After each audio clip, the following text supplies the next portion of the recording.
Welcome to the National Naval Aviation Museum, the world's largest museum of its kind, featuring out-of-this-world fun. There is so much to see and do, you'll want to stay all day.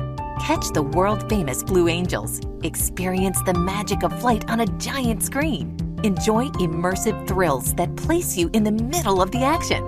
Take control of the pilot seat and feel the pitch and roll of an epic dogfight and Mach-speed aerial maneuvers.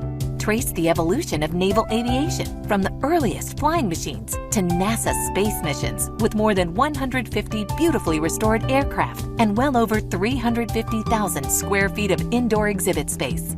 Follow a free guided tour to hear stirring tales of ingenuity and invention, courage and combat, and triumphs of the human spirit. Cruise into the flight deck store for unique souvenirs, gifts, and gear. It's learning made fun at the National Naval Aviation Museum. Located on NAS Pensacola, the museum welcomes all visitors through the West Gate entrance on Blue Angel Parkway. Admission is free and open daily, so load up the kids and spend the day in a hands-on interactive journey of discovery.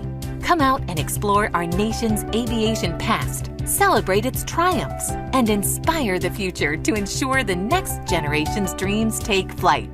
The National Naval Aviation Museum. It's more than just history. It's an adventure.